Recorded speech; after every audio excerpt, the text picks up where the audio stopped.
Hi everybody. I hope you liked my last or first post on this page, my little nun's room. It's a time of working out what are our essentials in our lives, and there is nothing like those amazing, incredible women and men as well who spend their time in tiny spaces, just like where I'm living at the moment, and go through their life with devout prayer and have only the very essentials around them. And I get quite inspired by these moments and things, and I use the time that I don't have too much hassle and too much extra in my life to meditate and connect, and then have a closer connection to being creative, because once we take all these extra outside, I look like I'm swimming, pushing things away, outside pressures away, we can actually find what really makes us happy.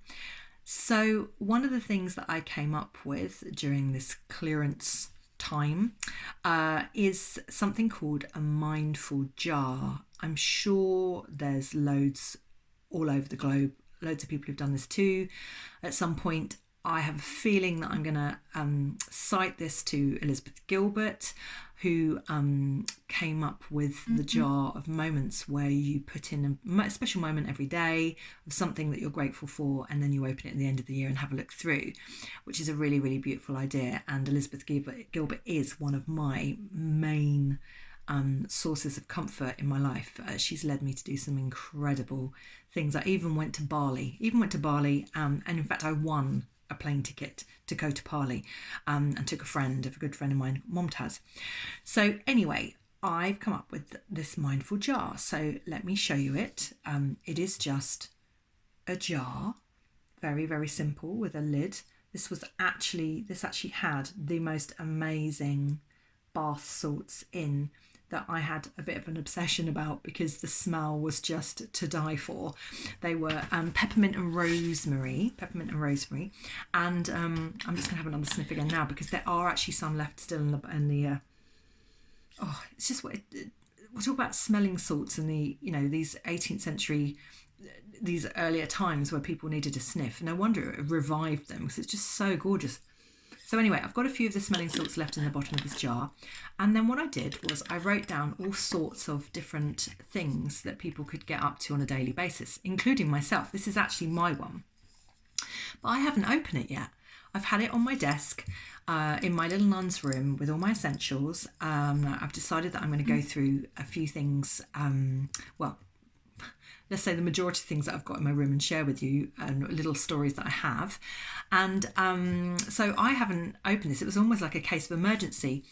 For my friends, it was January time. I gave it to them for Christmas so that it would be ready for January, because January generally in the UK, for a lot of people, we suffer from SAD.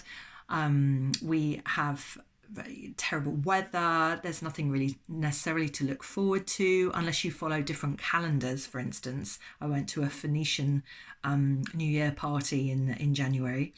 So if you follow different calendars, then there are lots, like Epiphany, for instance, on the 6th of January is absolutely fantastic celebration.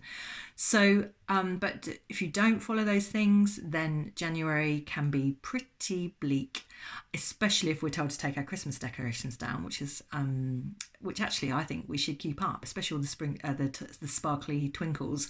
In fact, just saying that I have some Christmas decorations up in the lounge right now, because we need the sparkle in our lives more than anything right now. So back to my jar of mindful things. So what I did was I wrote out all these slips all up by hand. I could have done it on the computer and printed it all out, but I did it all by hand. It was actually a really lovely experience just doing it. And then washed out some jars that I had. I had some lovely smelling salts that I happened to find, put them inside, and then gave them to a few special people who I thought might benefit or need them at some point, and would really enjoy doing the things each day. So shall we see what's inside the jar? I haven't opened this for absolutely ages. So I'm going to look inside now. It's a little slip of paper. What did I write? I don't even remember what I wrote. So this is a great one. Switch your phone off for 1 hour. Well, that's going to be tricky right now because I'm recording this. But yes, totally think that that's an absolutely brilliant idea. And yes, we are right now, especially relying much more on the internet and social media. But actually switching off the phone can give us some beautiful sense of peace and do something else. Just do something else during that time. Let's see what else I've got. So you could make one of these, coming up with lots of different ideas, and then put them in the jar, make a couple, make for your children, make for your husband, and then each day they can open one up, and it's got this little element of surprise in it. Travel a different way to work and home. Okay, well, so this was pre coronavirus and the terrible times that we're going through right now. So yeah, probably don't put that one in. But again, great idea in normal times to try out different route from work to home, because it keeps the synapses firing and you see different things. Why do you want to do the same thing every day? Well, that's always my theory. Let's try another one and see what else comes out of my jar. See how relevant it is. There we go. Finally, eat something really healthy. So that's nice. So that's your challenge, or that's my challenge for today. Well, I've actually already cooked a nice dal, and I haven't cooked a dal for ages. I know how to do it. I have wonderful Asian friends, Indian Asian friends, who have helped me, given me inspiration over the years, taken me to the most amazing Asian restaurants, especially in East Ham. Oh my gosh, South Indian food, the best. So I've got this beautiful dal waiting for me to eat. Let's see what else we have in here. It's exciting. I know I'm doing it all, I'm going to have to make some more now, but that's okay. I've got all the time to do this. Take time to listen to another person. Like, when in the lives that we lead at the moment, when do we honestly have the time to sit down and properly listen to somebody? When does that happen? I'm not saying that people don't do it. That's not what I'm saying. I'm just saying that we have the time. We have the time for these long phone calls. We have the time for these longer conversations. We have the time from, the weather is gorgeous even outside. So there's no need to be discussing how depressing the weather is right now.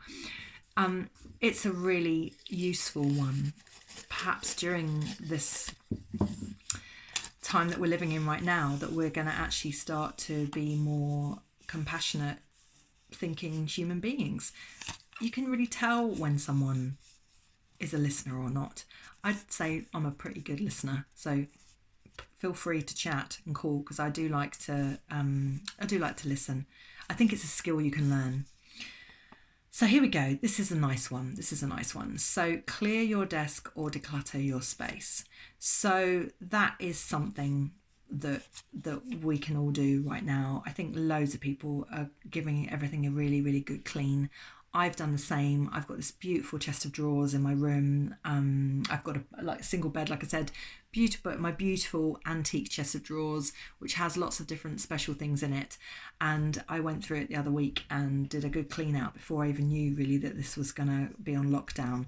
So I have all my special things around me to look at that inspire me, including a beautiful glass that I found that reminds me of a really good time when I was staying at a lovely hotel in Manchester, called the Cow Hollow, and it's brilliant. You must go there. So anyway, I am going to leave that idea with you.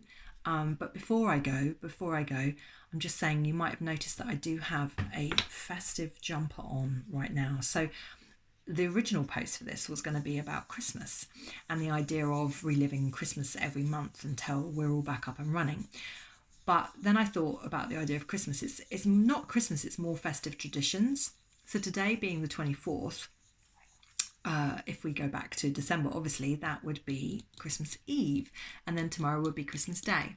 So, like I said, we have Christmas decorations up in the flat right now, and just to make things feel really cheery and sparkly and magical, because I like to see things like that around me. And tomorrow, me and my flatmates were going to have a Christmas dinner, or Christmas style dinner. I even managed to find a Christmas pudding the other day. So it's just, rather than in your mindful jars, it could be that, eat a nice treat for yourself. The indulgence side of everything at Christmas time, that's not what I'm saying, but I do think that we do need to give ourselves permission to enjoy ourselves during this time. And if it means that we have to do that on an occasion that we've made up in our head, i.e. fake Christmas, then so be it. It means that on the other days we don't do those things necessarily, but on those special days we do. So we have Christmas Eve, we have fake Christmas Eve, we've got fake Christmas tomorrow, we have New Year's, could be New Month's Eve and New Month. So those could be days where we do something a little bit special, pop a cork if we have got something like that in our cupboards, or we bought something special for those moments, because it is really important, especially in this time where we're living in a way that we don't know even maybe weekdays anymore, unless obviously you're still working.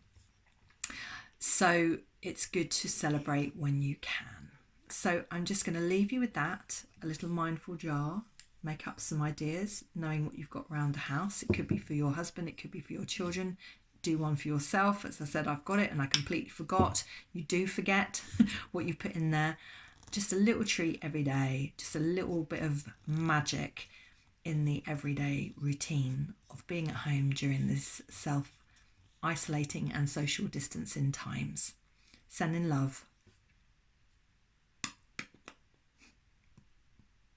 And again.